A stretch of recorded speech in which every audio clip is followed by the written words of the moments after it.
when our team is so small, it's so easy to just jump in everybody else's role. And so I think having that separation and clear boundaries between our roles and responsibilities and making sure that people are being held accountable for their roles and specific responsibilities is really important to us. At Mechanism, we build iconic brands with soul and science. The soul is culturally relevant brand building, and the science is the always-on marketing activities that drive the bottom line. Learn more at mechanism.com.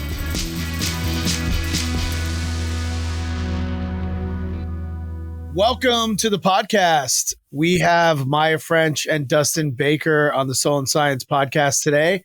I'm excited to talk to you both about the soul and science of entrepreneur partnerships. And I want to go on a journey today to talk about how besties work together, how you spot trends specifically in the beverage CPG space, how you work on products that taste good, have a clear benefit, but also you always keep health and wellness in mind. So I want to talk a little bit about how you work together and then how you come up with your new next big idea. So thanks for joining us on the pod today.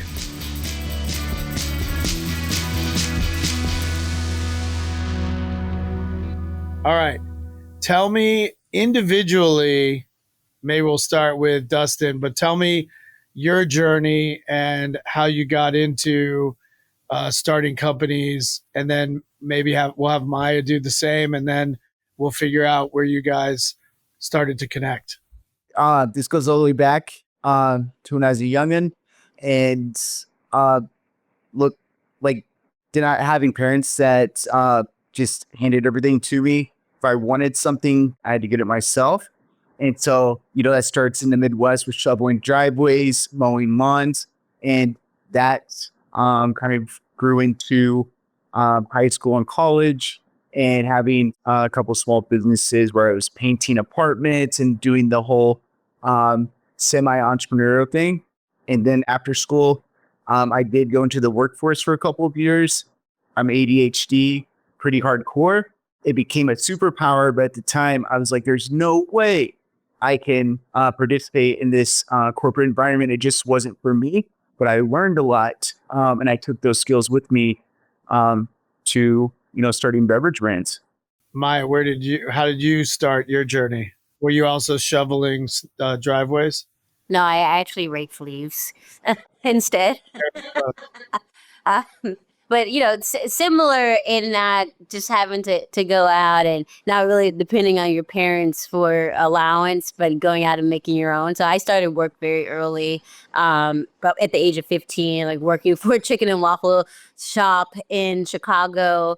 And then when I was in college, I only went to college for about 2 years. I would do freelance marketing because I had become, I guess, quite obsessed with Facebook at the time. And so I saw this really cool opportunity to help people, or mostly artists that were local to Chicago or people who were throwing parties and events, grow their audiences. And, thought to myself, oh, well, that's something cool that I can do and that I have access to. So I guess next after that, I worked in retail. So a lot of sales in clothing. And that's when I met Dustin, and we started our entrepreneurial journey shortly after. Did you guys work at the same place? No. Dustin's older than I am. I actually met him through his ex-girlfriend who worked at the same place. Oh, okay. There you go. And then you guys kind of synced up. And then how long after you connected did you start a business together? Probably after 2 years. Yeah.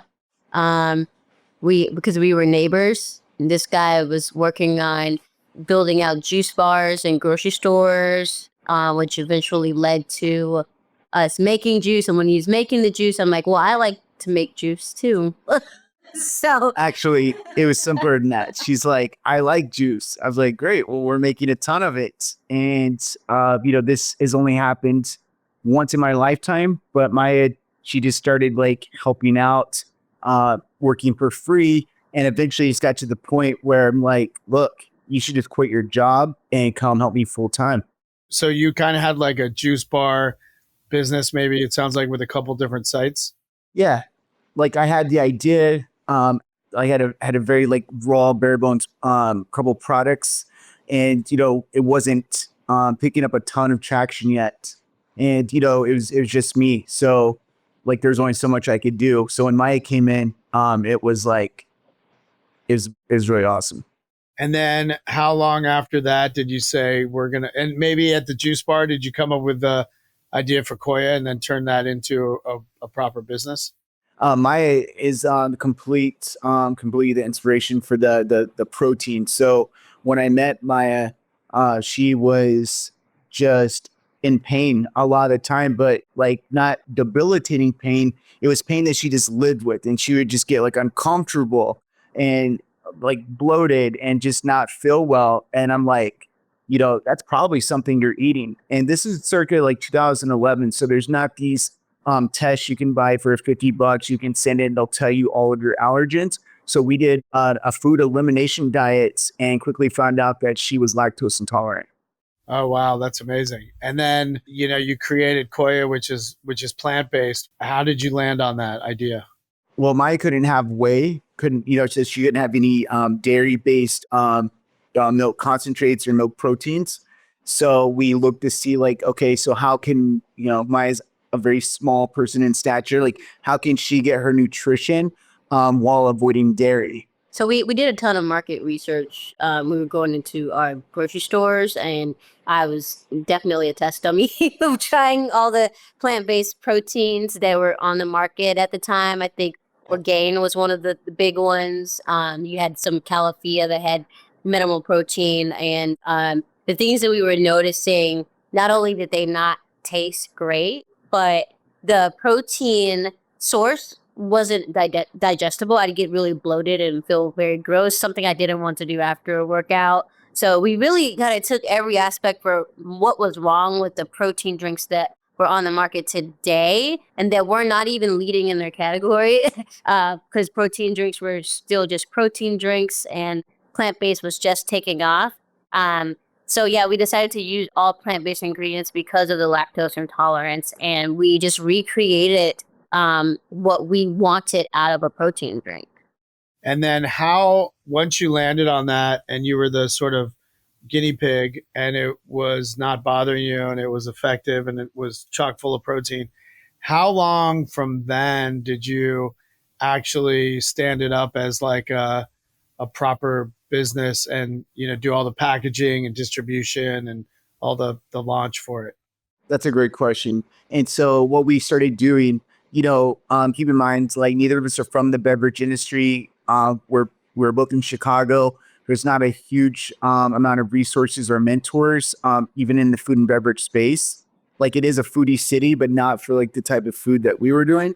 And so we just started putting these little protein drinks in people's orders with the juice just to see like what people would say, and see how it'd stick. And I am not even exaggerating. Within 2 weeks, the protein was outselling the juice, and we realized we had that eureka moment. Oh, we're onto something here. People are loving this. Yeah. And then did you keep the juice bars going, or did you shut those down and then work on this full time? We shut them down. Yeah. It was a ton of work ordering, a couple 100 pounds of organic produce at short shelf life. I mean, it was just so labor intensive. So the protein was, better in every way. Yeah. I'd also say we had the opportunity of demoing out our protein drinks in some of the health food stores where we were already selling the juice. And we had tried, like Dustin mentioned, we had tried other products. We tried like this detox drink, which was basically like the master cleanse. And what we noticed was when we were there selling it, it would sell out. But the moment we left and weren't there to physically sell the product, it would never sell. So one way that we knew protein drinks were a hit is because it sold when we weren't there. We didn't have to be in the store physically, so people automatically understood what it was. And we also took a lot of nods from juice. When you had juice, we would put all the ingredients on the front of the label. And we thought, why not just do that with protein drinks and make it very simple? So every single ingredient was on the front of the label, which made it for an easy buying decision for the consumer. Yeah, and we can share some images after the podcast, but I mean, we're talking bare bones. If we made this stuff on our computer, printed it out, put it on the bottle, I mean, it wasn't pretty at all, but people still got it, and it was still a hit. And what we found out was that people, it was a morning occasion usage. So people are like, man, you know what? I'll have a yogurt and a banana, but so people were like using this like for like before work or before school. So we quickly found that we were solving a big problem. How did you get it to taste so good? Because we were told day one, taste is king. And we know like you could have like the healthiest product in the world, but if it doesn't taste great, people are not gonna like try it. And if they do try it, they're not gonna be a repeat purchaser. I'd also say what whole foods, like we use whole foods. We had a pumpkin skew. We were using real pumpkin puree and real cacao, like real plant-based ingredients versus like, water and a bunch of flavors of water. So the key was to like create a product that tasted like dessert, but have it be guilt-free. And that was always our missions. Like, how can we make this taste as good as possible? So, just using like cacao versus cocoa, only like 6 grams of sugar, we'd use like coconut sugar. This stuff is delicious. And using almond milk, it was like it gave it like the fatty like mouthfeel that people are looking for. It just came together. Yep. And what would you say, Maya, that Dustin is really, really good at? Well, I would say I most of the time always right, but the times that I'm wrong, I definitely lean on him to be the one to call me out. But I think his superpower as far as our partnership is his ADHD, because where I'm a good multitasker, he really, really dives deep into like that one thing, and he can like recognize the details that I might miss. So I'm like super fast speed, and he's like slow and steady, very like highly detailed on these. He goes focused. Yeah. I go in. What is Maya really good at? What's her superpower? Wow. First of all, keeping me on track. And secondly, to her point, wow. You know what? If I had to say what Maya is best at, I would say networking, public speaking, just being out there, spreading the good word, raising capital, all the front facing things. Like, she's just a natural. People love her. They resonate with her, and she kills it. All right, I want to move on to HappyPop in a second, but rounding out the Koya story, what was the hardest part about building that business? Everything. Like, you're literally starting something that doesn't exist in the market, or it just hasn't gone well with the people who've tried to attempt to make something like that. So everything was new territory. The industry was shifting at that time, and it was just very hard, and it never gets easier. I get specific with this. Yes. So because we were at the kind of the forefront of the plant-based revolution, it literally turned into like the craziest thing that we could have never predicted. But even to do like test runs, we'd worked with Purdue University's food science labs. We worked with Ohio State University's food science labs, and they have equipment donated by the larger corporations like Hershey's and the big milk companies. So they didn't have the equipment that we needed for our specific products. So we had to use equipment not designed. So it's just like, when you're doing something that really hasn't been done before, you really just have to like innovate constantly. And nobody had the answers to our problems. There wasn't like somebody who could just Google and figure this out. So it's just so much trial and error. And that went on for about 1.5 years till we really got it figured out. How many years into that journey did it catch fire? And it's always hard, but when were you like, this thing's taking off, it's making, a lot of revenue and it's growing? How many years did that take? I think there was multiple stages, right? Because when the moment we switched over to protein, and that was like, we know we have something special, because after a few weeks of being a retailer, we were like number 2 selling beverage. So that was one signal. And then I think the second time was when we got national Whole Foods in 2016. So we started the company, I would say we started late 2013, basically 2014. So after 2 years getting a national deal with the largest natural retailer in the country, that was so validating on so many levels. And it really brought in a lot of industry veterans interest into the brand. And then you guys also had a lot of celebrity investors, right? Yeah, we did. We actually Dustin and I exited the company in 2021, so a lot of those celebrity investments came later, but we did establish ourselves as a celebrity brand very early on. I would say around 2018, we had developed partnerships with, a lot of trainers in the area, LA, who were training celebrities. So we would stock their fridges and celebrities would organically be photographed holding Koya. So therefore, we were known as like, there's this Forbes article that exists. It's like, why are celebrities buying this plant-based protein beverage? So it was very easy to transition into having celebrity investors due to laying that foundation. And then you exited and then you started HappyPop. Tell me about how you created HappyPop, because it seems like you guys are really good at, well, now that I know the story, it seems like the Koia story, really you solved a particular problem that you were also solving for a large mass audience, and it tasted so good and had so much protein that it took off. What is the problem you're trying to solve and for who with HappyPop, and how did you come up with the idea? So the problem that we're trying to solve is happiness, but not only just happiness, because happiness is a very broad term, but there are people who lack dopamine naturally, and there's people who lack dopamine on an occasion basis. We want to basically be that quick fix to make you happy through our beverage. So Happy Pop is a mood boosting energy beverage because there's an ingredient called Lacuna purines, which has L-Dopa, and L-Dopa is a precursor to dopamine. So it converts to dopamine in your body, gives you this nice, great, energetic boost with 100 milligrams of caffeine. And yeah, it's a quick solve. So for instance, if I can give you an example, if I'm feeling a little groggy or unmotivated because something triggered me, I'm definitely drinking one of these and instantly change my state. I guess you would call it a healthy energy drink. Is that fair to say? Yeah, a lot of people compare it to a healthier version of Red Bull. The best thing is we're not using any like stevia or monk fruit or sugar alcohols. It's all sweetened with fruit juice, but the flavor is amazing, and it's like lifestyle energy.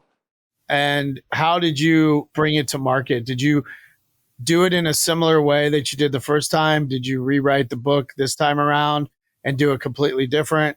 Tell me about that journey, starting something, for the second time. Well, we did do it differently because when we did the first time, we had no shekels. Like we had no resources whatsoever. It was bootstrapped.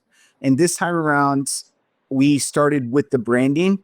And because that gets, I would say it gets missed, but it gets, when you're in the phase we're in right now, to try to go back and do the branding, it's not going to get your full and undivided attention. So we wanted to make sure we created a strong brand that would, live with the product. And so I think the IP is just on point. The word happy, the happy face, like it really just makes sense. Such a kick-ass name. I mean, it's like, it's really clear too when you explain the product and the benefit. It's really great. And, doing it differently this time with more shekels behind you. What is because I've done it both ways as well. And I think, there's some nice things about that struggle when you're not having to report to other people. And then there's some challenges when you do take the shekels. Do you feel like that? I don't know how to ask this in a PC way, but do you feel like that you're glad you did it the way you're doing it this time around? I can't speak for Maya, but yes, because, by the time Koya could afford to hire a branding agency to really create the brand, there was already a board in place and there's already a bunch of other decision makers. So Maya and I really just wanted to own this, enjoy this part of the process, and make sure we had this dialed in before we even started raising money. And so, yes, is your answer. I'll just add to that is it's like you could have a lot more fun and push the boundaries a little bit more when you're doing it on your dime versus someone else's. So there's literally like no boundaries. When we first launched this, it looked nothing like this. It had crazy happy faces all over, and it made some people like, wait, this product isn't for kids. But it's like those are the kind of mistakes that we can make, and it gets us noticed. if, we had started off out of the gate with a VC or somebody, this might be a much more conservative product. Yeah, they might be like, the risk is too high. What if kids like it or this or that? And it might have like just muted it a little bit. I think that's really a great insight that you guys, and fortunately you had that luxury of time at the beginning where you could get that brand right, you could get that name right. Then you went out and got some funding and did it properly. What is your moonshot for HappyPop? I mean, you're so new into this journey. Where do you see the next 2 years, 3 years taking you? Yeah. We definitely want to be the leader in the happy category. So when you think of what beverage or what products are going to make me happy, you think of HappyPop. And that can be in beverage, outside of beverage. But we are basically creating products using functional ingredients to improve people's lives and their mental state. So yeah, we're a functional beverage that prioritizes mental health. And there's a really good example of this. We can't say that we created this, but Mad Happy, the clothing brand, they've been able to really like silo both mental health and kick-ass streetwear. And I think that, we can be like whatever this needs to be to people. Like, this is a delicious beverage you can just enjoy. And it's also a beverage that is going to make you feel better after you consume it, which is completely the point. Yeah, it's very refreshing. You could definitely create a ton of great swag too. Yeah, yeah. With your look and feel. I love that. What's the best flavor? Tangerine Dream? Come on, be honest. That's my favorite. I mean, okay, honestly, it's so hard. It really depends on the day for me, because sometimes I'm like on my ginger kick, I'm like, I need ginger, but today I'm like, I need tangerine. And our best sellers are neck to neck between rainbow and tangerine, but rainbow's the number one. Rainbow's the number one seller. They have no idea what it tastes like before they buy it, but they're just so curious, and then when they taste it, they're like, oh my God, this is the best thing I've ever tasted. Oh, it's amazing. Yeah, it's a surprise delight. And what is your path to success? Also getting a similar distribution like you did when Koya took off? Is that the goal? Like getting as many doors as you can? Always. Absolutely. Yeah, but I think the distribution might be a little different, whereas we are looking at natural, same as Koya, but more convenience as well. Because this product the brand is made for mass adoption, like right away, but the ingredients are much better than what exists on the shelf today.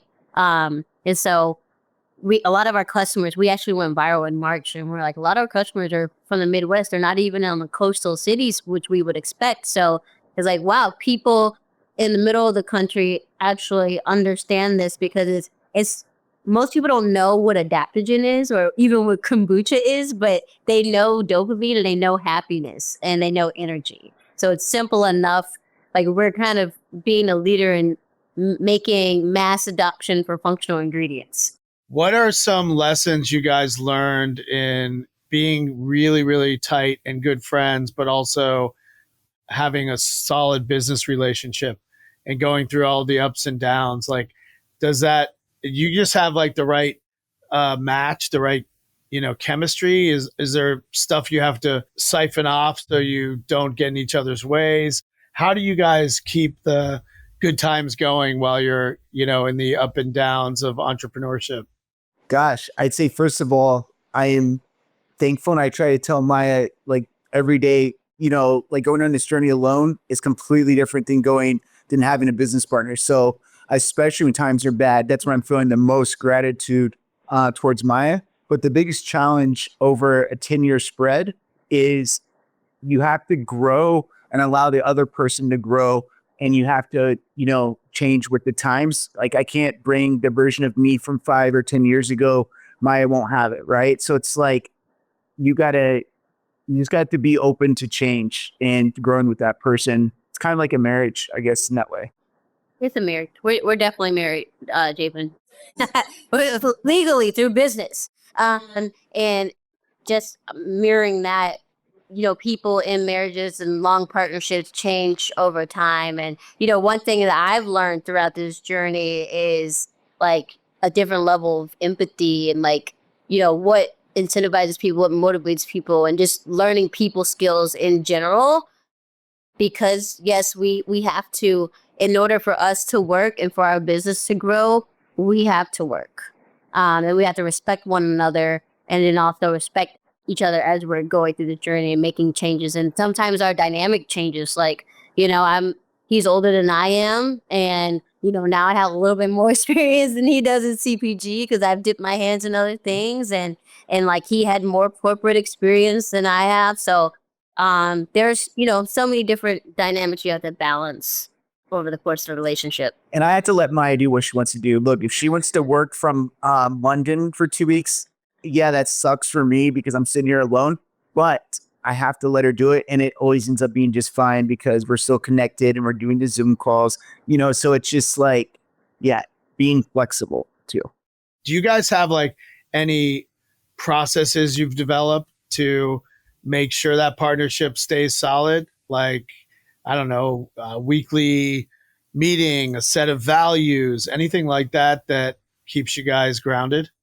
Yeah, we definitely try to meet multiple times a week in person just to, work on everything, kind of look at prioritize what our goals are for the month or for the quarter. I think another thing that really helps is just constantly, not constantly, but maybe every quarter going over our roles and responsibilities and make sure there's no overlap. Because when our team is so small, it's so easy to just jump in everybody else's role. And so I think having that separation and clear boundaries between our roles and responsibilities and making sure that people are being held accountable for their roles and specific responsibilities is really important to us. That's awesome. And do you guys constantly work on new ideas? Like, or is this like we're all in on HappyPop for the next 5 years? Or are you kind of always working on like, we've got HappyPop, we've got another idea in the hopper? How does that work? HappyPop. Yeah. I just find this to be so true. Like the more entrepreneurs I meet or people that have like much older that have had successful companies, like if you want to be the best, like you got to work hard and you got to be focused. And so most of our energy goes towards HappyPop.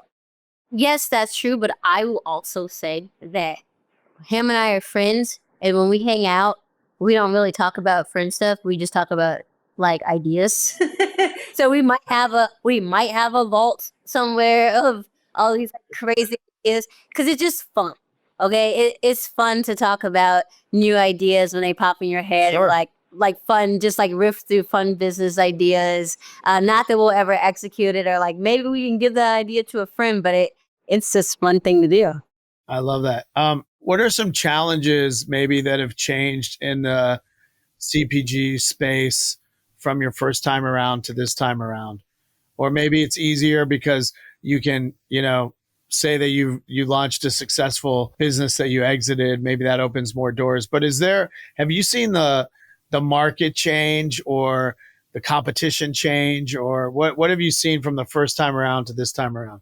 You could have an entire podcast just about that question right there. So everything's changed. So risk appetite, number one, you know, uh, people are not just going to throw money at a good idea anymore. They want to see a company that can be scalable and profitable way sooner. So before it was okay to go like 3-4 years into it and not be profitable and just grow, grow, grow. And that's just not the case. So the landscape's changed in that way. And then you can't ignore competition. There is so much competition out there, and you have to be the best in your category, or you're just not gonna. Yeah, be like number 1, 2, or 3. The number of like VCs who are just not investing in consumer anymore is just growing. It's growing. And you're seeing I know you're seeing a lot of M&A activity right now in food and beverage, but a lot of these private equity are gobbling up consumer brands, and not much of like the big like Pepsis and the Cokes of the world, which you used to see maybe about 5 or 6 years ago.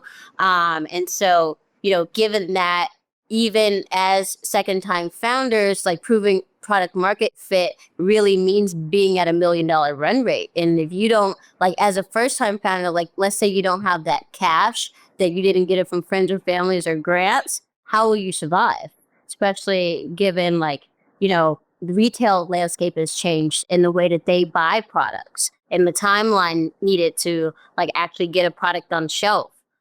So much has changed and it's made it much more difficult. We're just lucky to have that experience and existing relationships to help us, catapult to the next level. And how has the like D2C space changed from that versus retail as well? Community. I Mhm. would say like community just wasn't really a word you even heard like too much.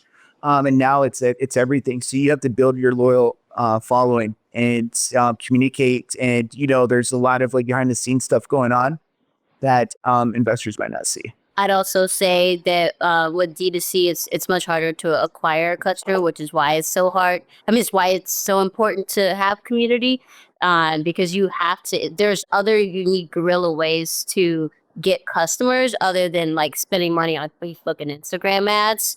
And think about for beverage, for instance, you think it's really easy for a customer to just make a decision to buy a case for $36 of something they've never tried before. No, it's not. So it's like the guerrilla tactics are definitely needed now. You have new channels like TikTok and such, which you can have viral capability very fast, which will really catapult your brand. But you're seeing a huge lift and then dip in some of these brands. Like, what are the things that are needed to actually sustain a brand for long term? That's why you see a lot of D2C brands now trying to get into retail. When you talk about community, you have sort of the idea of that the happy club and kind of getting your database up and your subscribers up, and that really helps create like that base where you're messaging them and talking to them and having them almost do your marketing in partnership with you, right? 100%. We're spending so a lot of our resources when it comes to D2C is spending on nurturing our existing customers. Like we're lucky, our first year in business right now, we have like over 3,000 customers, and we're like constantly nurturing those and then using them to acquire new customers as well. And so it's been really a really great new side of our business because with Koya, we never did anything online. It was a purely retail business. Now that's changed. But again, very new territory for us. But what we know how to do well is really nurture that existing customer and make sure we have a long lifetime value of that customer. I mean, I want to join the fucking happy club. I think that like that's so inviting. I love that. Do you guys, kind of last couple questions here, but do you guys have a individually? I'll ask the question, a quote or a mantra that you kind of fall back on or that drives you? I personally always remind myself that there's basically every day is going to be hard and there's very few wins. So it's just a matter of as we're going through these peaks and valleys, um, there's more hard times than there are good times, but the good times that we do have are worth everything, right? Those highs are just like compounded highs. That's great perspective. What about you, Dustin? Really, I've just accepted the fact that I'm a glorified problem solver. So I don't want to call it even putting out fires every day. We're just solving problems. And so, look, when things get like tomorrow, we may get a call from Sprouts, and they may say we're going to take you in all over our stores, and I'm going to be very excited. But I'm also going to regulate that excitement because the next week something equally, there might be an equilibrium here, right? Something might go wrong and bring me back down to earth. So before I was just allowing my emotions to go to the moon and then down. And so now I think just living every day, keeping things regulated, it's kind of just how I roll. And it's been really great for my mental health. Just stay somewhere in the middle. I love that. And I think you guys also said somewhere that it takes twice as long as you think it's going to take. I loved when I heard that because it's like you want success so fast, especially as an entrepreneur, but you just got to really know that it's going to take a little bit longer than you might want it to take, right? It's like the Egyptian pyramids, man. It's block by block. It's like, or an inchworm. It's day by day. And its consistency is what I figured out is just like looking back over the last year. We're like, oh, wow. we did all of this, but as you're doing it, it doesn't seem like it's going as fast as you want it to sometimes. All right, last question. What is your wish for HappyPop? To make people happy, their happiest selves. I really want to make an impact. And I know Dustin feels the same, speaking for him, but we really want to make an impact in people's lives. We really want to improve people's lives with every product that we make. So that is the goal of HappyPop. Yeah, we think your product should do more and just get everybody access to this product. Maya is from a food desert in south side of Chicago. Like, that's very real, like very near and dear to us. So we want to make this product available to everyone. And as we get more efficient, we'll keep making it more accessible to all people. Mm-hmm. I love that. Well, I know our listeners will be motivated by your partnership and what your insights were today that you shared with us. But I love that you're on round 2, and I can't wait to see what HappyPop becomes in the next year, 2, 3 years. So thanks for your time today. Thank you, Jason. Thank you, Jason. Soul and Science is a Mechanism podcast produced by Maggie Bowles, Ryan Tillotson, and Lily Jablonski. The show is edited by Daniel Ferreira with theme music by Kyle Merritt. And I'm your host, Jason Harris.